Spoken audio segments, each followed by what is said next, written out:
বউ শাশুড়ির ঝামেলার কারণে মাঝখান দিয়ে আমার কেকটা নিল না, সাথে আমার পেমেন্টটাও দিল না।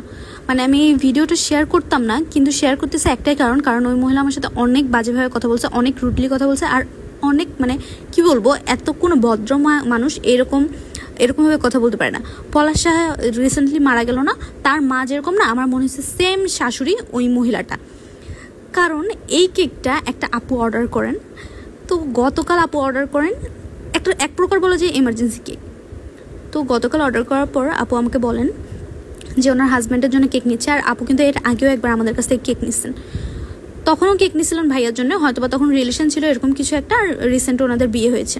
তো বার্থডের জন্য কেক নেওয়ার পর যখন উনি আমাদেরকে ছবি টবি দিয়ে ইনবক্স করেন, তো আমরাও শিওর হয়ে ওনাকে বলি যে ঠিক আছে দেওয়া যাবে। আর ওনাকে বলি যে ওনার বিল সব সহ, এটা যেহেতু একটা চকলেট কেক ছিল, তো সব সহ ওনার বিল হয়েছিল 1300 টাকা, মানে ডেলিভারি চার্জ সহ 1300 টাকা ডেলিভারি চার্জ সহ হওয়ার পর আমি ওনাকে বলি যে আপু আপনার বিল তো 1300 টাকা হয়, আপনি যেহেতু এর আগের বার কেক নিয়েছিলেন তাই এতগুলো টাকা আমি মানে হাফ টাকা অ্যাডভান্স নেওয়ার রুলস আমাদের, এতগুলো নিব না, জাস্ট 300 টাকা অ্যাডভান্স করলেই হবে। তো আপু 300 টাকা অ্যাডভান্স করে দেন, আর বলেন যে কেকটা যাতে আজকে মানে বিকালের দিকে ডেলিভারি করি। তো আমি আপুকে বলি যে যেহেতু এখন ওয়েদার অনেক বেশি খারাপ, আর দেখা যায় বিকালের দিকে অনেক বেশি বৃষ্টি, তারপরে আকাশটা খারাপ হয়ে ঝড় হয়। তো আমি আপুকে বললাম যে আপু গতকাল এরকম আমার একটা কেক বৃষ্টির মধ্যে পড়ছিল, মানে অনেক বৃষ্টি ছিল দুপুরবেলা, তো ওই কেকটা যেহেতু যখন রাইডার নিয়ে গেছিলো অনেক বৃষ্টি হচ্ছিলো, বৃষ্টির মধ্যে দাও অনেক টাফ, তাই আমি কোনো রিস্ক নিতে চাই না, আপনি কাইন্ডলি একটু সকাল থেকে দুপুরের মধ্যে মানে রিসিভ করার যদি একটা ব্যবস্থা করতে। তো আপু আমাকে বলে যে উনি নাকি বাসায় থাকে না ওই সময়টা করে, তো সেই জন্য আমি যাতে কোনো একটা ব্যবস্থা করে বিকালে পাঠাই। তো আমি আপুকে বলে যে আপু তাহলে অর্ডার ক্যান্সেল করে দিতে হবে, কারণ আমি একদমই রিস্ক নিতে চাই না যে কেক আমি আপনাকে বিকালে পাঠাবো, যদি ঝড়ের মধ্যে পড়ে তাহলে সেই রিস্কটা আমি নিতে চাই না, আর সেই দায়ভার কিন্তু তখন আমাকেই নিতে হবে যেহেতু আমার কেক। তো আমি আপুকে ওই কথা বলার পর আপু বলে আচ্ছা ঠিক আছে, আমি বাসায় কাউকে যদি কেউ থাকে তা আমি টাকা দিয়ে যাব, আপনি পাঠিয়ে দেন, আর রাইডারকে বললেন আমাকে কল দিতে, ওনার নাম্বারটা আমাদের দিয়ে দেন। তো আমি রাইডারকে ওইভাবে ঠিক করার পর রাইডার দুপুরের আগে নিয়ে যায়, মানে একটু সকাল আর দুপুরের মাঝামাঝি নিয়ে গেছে। তো নিয়ে যাওয়ার পর রাইডার ওনার বাসায় যায় ফোন দেয়, তখন আপু রাইডারকে জানে যে উনি বাসায় নেই, তো ফ্ল্যাটে দিয়ে আসতে বলে। তো ওনার ফ্ল্যাটে যায়, রাইডার ভাইয়া গেছিল ফ্ল্যাটে, যাওয়ার পর নাকি একটা মহিলা নাকি দরজা খুলছে, দরজা খোলার পর ভাইয়াকে নাকি ইনকোয়ারি করতেছিল যে কোথা থেকে আসছে পার্সেল, আর কি পার্সেল, কে পাঠাইছে। তো ভাইয়া বলে যে এটা আমি রাইডার কেক ডেলিভারি করি, আর এটা একটা পেজ থেকে এক আপু পাঠাইছে কেক অর্ডার করছিল এখান থেকে কেউ, আর তখন ওই মহিলা নাকি ওনার কাছে বিলটা জানতে চায়। তো ভাইয়ার যেই বিলটা বাকি ছিল উনি তো সেই বিলটাই বলে যে 1000 টাকা ওনার বিলটা বাকি ছিল। এখন এই কথা শোনার পর ওই মহিলা আমার রাইডার ভাইয়াকে বলে যে পাঠাইছে মানে তাকে ফোন দেন। তো রাইডার ভাই তো আমার কাছ থেকে নিয়ে গেছে, উনি আমাকে তখন ফোন দেয়, ফোন দেওয়ার পর উনি নাকি ফোনটা নিয়ে নেয়। হ্যাঁ, তো উনি আমাকে জেরা করা শুরু করে যে কোথা থেকে পাঠাইছেন কেক, আর এই কেক 200-300 টাকা কেক কিভাবে আপনার 1000 টাকা হতে পারে। উনি তো আর জানে না যে কেকের অলরেডি 300 টাকা অ্যাডভান্স নিয়ে বসে আছি, আর বাকি 1000 টাকা ওনার বাকি ছিল। তো উনি আমাকে বলতেছে যে আপনার কিভাবে 1000 টাকা হয় এই 200-300 টাকার কেক, এরকম হারাম ব্যবসা করেন, আপনার বাটপাড়ি শুরু করছেন, অনলাইনের মধ্যে কেক বেচেন, আর কেক বেচে খাওয়ার লাগে সংসার চলে আপনাদের, আর আপনার এরকম বাটপাড়ি করেন, হারাম করতেছেন, আর আপনাদের কি বলে ওনার মানে কথাগুলো আমার শুনে তখন না আমার কান দিয়ে মনে হয় গরম বার হচ্ছে এরকম, কারণ কেউ এত রুডলি ভাবে কথা বলেনি। আমি লিটারালি এখন চাচ্ছি আমি যেন ওই কথাগুলো ভুলে যাই, কারণ না হলে আমি বেশি মানসিক অশান্তিতে থাকবো এটার জন্য। তো ওনাকে আমি বলি যে দেখেন যে এই কেকটা তো আর আমি এমনি পাঠাইনি, বা আমি কাউকে নিতেও বলিনি, যিনি অর্ডার করছে আপনি তার সাথে কথা বলেন। তো এই কথা বলে আমি ফোনটা রেখে দিই, কারণ যদি আমি ফোনে ওনার সাথে আরও কথা বলতাম ওই মহিলা আমার সাথে আরও বাজে ব্যবহার করতো। এরপর আমি আপুকে ফোন দিই, ফোন দেওয়ার পর আপুকে বলি যে আপু দেখেন আপনার এরকম কেকটা কে জানি নিছে, রিসিভ করছে, সে আমার সাথে এইভাবে কথা বলছে, আমি কেকটা কি করব। আর ওইদিকে তারপরে আমাকে ফোন দেয়, মানে আপু বলে যে ঠিক আছে আপনি 2 মিনিট দাঁড়ান, আমি বাসায় ফোন দিচ্ছি। ফোন আমার রাইডারের সামনে পরে ফোন দিচ্ছে ওনার শাশুড়িকে, আমাকে বলছিল আপু যে এটা ওনার শাশুড়ি, ফোন করছে যখন তখন বলছে।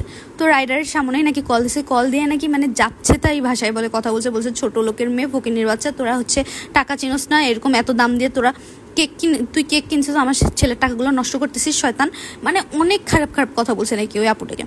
এরপর আমি আবার আপু আমাকে ফোন দেওয়ার পর আপু বলে যে আপনি এখন নিয়ে যান, আমি আরেকটা ব্যবস্থা করবো, দরকার হলে আবার ডেলিভারি চার্জ দিয়ে আমি কেকটা নিব। এই কথা বলাতে আমি ভাবলাম থাক ঠিক আছে, এই ঝামেলাটা আমি যেহেতু চাচ্ছি না, আমি রাইডার ভাইকে বলি যে আপনি হচ্ছে কেকটা নিয়ে চলে আসেন।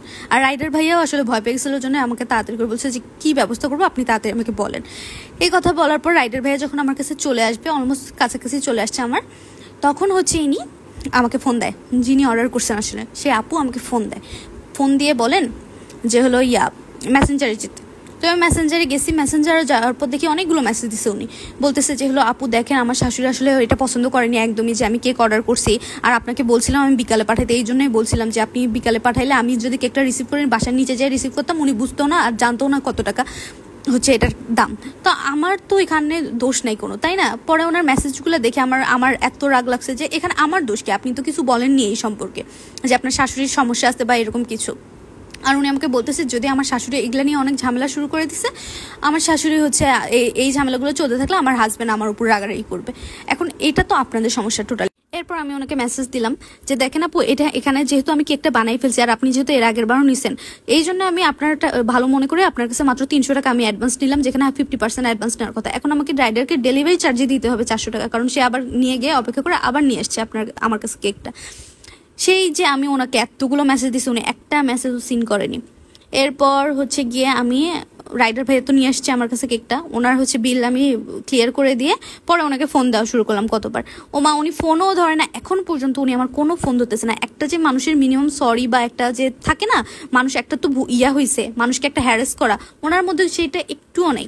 এরপর আমি কি করা, আমি চিন্তা করলাম এই কেকটা আমার 2 দিন পর, 1 পাউন্ড কেকের নর্মালি হচ্ছে এত অর্ডার থাকে না, তো চকলেট কেক আমি গতকাল যেহেতু এটা ক্রামকোট করে বানিয়ে ফেলছি, তো 2 দিন পর আমার একটা 1 পাউন্ড কেকের অর্ডার আসছে।